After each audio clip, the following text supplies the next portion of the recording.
Mga ka-Republic, masakit isipin na nasayang ang magandang simula ng Barangay Ginebra sa laro kagabi at naitakas ng SMB ang panalo.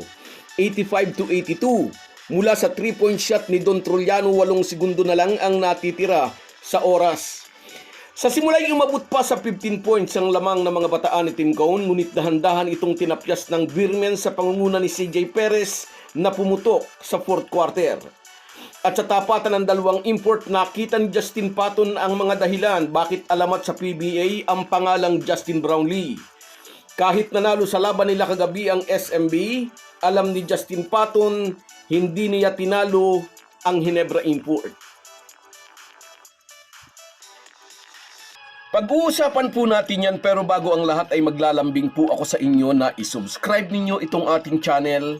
At kung di masyadong makakaabala ay i-like at paki-share na rin ninyo.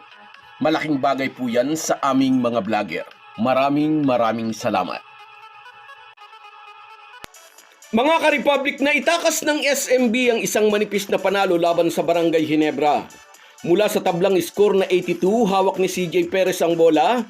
At dahil dito siya sa 4th quarter nagpasabog ng 15 points, buo ang paniniwala ng buong kupunan ng Gin King, siya uli ang aatake para kuhanin ang lamang. Kaya humigop siya ng depensa sa ibabaw ng pintura, nagbigay ng help defense si Troy Rosario pero naiwan niyang open sa right corner si Don Trulliano.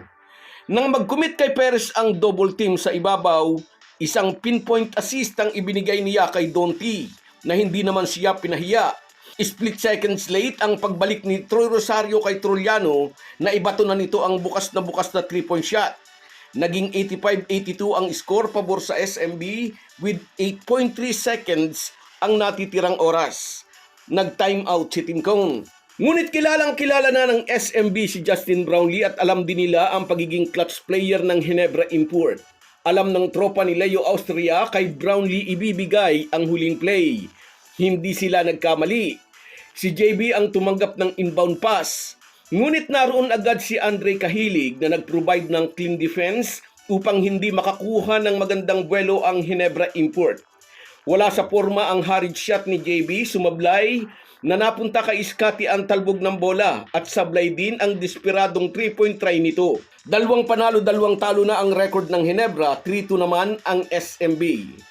Maraming nanghinayang sa magandang simula ng Ginebra. Kung titingnan ang kanilang performance sa first half, lalo na yung first quarter, mukhang magiging easy win iyon para sa mga mag-aalak. Maganda ang opensa ni RJ Abarientos at Justin Brownlee. On point ang mga assist ni RJ sa mga kakampi. Pumapasok ang mga tres ni Isaac Go, bukod pa sa magandang depensa niya kay Junmar Fajardo. 0 points si The Kraken sa buong first half. Nilunod siya ng Ginebra defense. Sa 3rd quarter na siya nakakuha ng kanyang unang 2 puntos. 6 points lang siya sa kabuuan ng laro pero mayroon siyang 13 boards. Sa performance na ito ng 9-time MVP, nakita ng lahat na effective ang depensa ng Ginebra laban sa mga bigs ng SMB. Kahit ang 7'1" na si Justin Patton, hirap na makakuha o makahawak ng bola. Nagawa ito ng Ginebra kahit hindi pa rin naglaro ang kanilang main big man na si Japet Aguilar. Inamin ni Coach Leo Austria, personal daw hiniling ni Justin Patton sa SMB coaching staff na siya ang didepensa kay Justin Brownlee. Alanganin daw siya, pag-amin ng SMB coach. Kilala raw nila si Brownlee, kinakain nito ang malalaking import na bumabantay dito. Mas gusto raw ni Coach Leo na bigyan si Brownlee ng iba't ibang defender. Si Marcio Lassiter ang unang bumantay kay JB, binubuli lang ito ng Ginebra import. At gaya ng pinangangambahan ni Coach Leo, nang si Patton na ang gwardiya ni JB, iniiwan lang ito, iniikutan ni JB.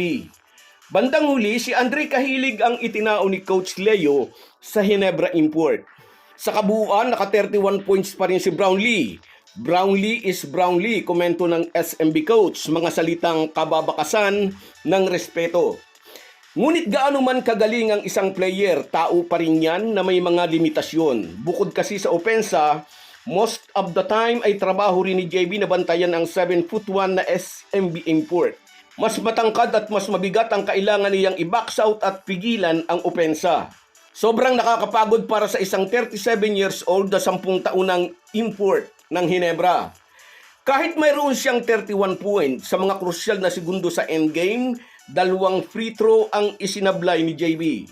Sa huli, ang fourth quarter heroics ni CJ Perez kasama ang assist kay Turiano na nagbuslo ng pamatay na 3, 8.3 seconds ang natitira sa oras.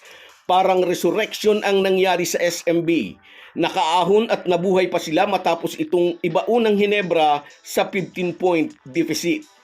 Nagwagi ang SMB 85-82. Ngunit alam ni Justin Patton hindi siya nanalo sa tapatan nila ni Justin Brownlee. Alam na niya ngayon kung bakit nasabi ng SMB coach, ng kanilang coach, Brownlee is Brownlee. Malungkot si Tim Cone ngunit hindi siya nadismaya sa pagkatalong ito ng Hinebra. Nakatuon siya sa mga positives na nakita niya sa laban. Maganda raw ang performance ng kanyang mga bataan kahit hindi naglaro si Japet Aguilar. Nalimitahan daw nila sa 85 points ang high-octane SMB, patunay lang na effective ang kanilang pinatatakbong depensa. Sa huli, malakas ang loob ng American coach na sabihing ang katatagan o resilience ng kanilang team at ang lalim ng kanilang bench ay handang-handa na para sa playoffs. So guys, yan lang muna. Hanggang sa muli. Kung wala po kayong mga viewers namin ay walang magtatagumpay na vlogger. Kaya salamat po sa inyong panunood. Shoutout sa iyo, Jigs Carido. Salamat naman, nagugustuhan mo ang vlog ko. Salamat sa suporta, idol. At sa iyo rin, Sahara Higia, good luck mamaya, Hinebra team. Sabi niya, medyo minalas tayo sa huli. At sa iyo rin, Erwin Santiago, kailangan daw mapigilan ng import. Napigilan pero natalo. Sa iyo rin, Riz Dishen, hindi ko mabasa ng mabuti ang pangalan mo. Shout out sa iyo. Sa iyo rin, Lori Benz Vlog. Huwag lang malasin si JB, sabi niya. At sa iyo rin, shout out Borlagatan Donald mula sa Singapore. Shout out sa iyo, idol. At sa iyo rin, Rodantes Sabida. Salamat sa inyong lahat. Kahit gaano po tayo kabisi, ay huwag po nating kalimutan ang ating buhay espiritual. Lagi po tayong magpasalamat sa bawat araw na dagdag sa ating buhay.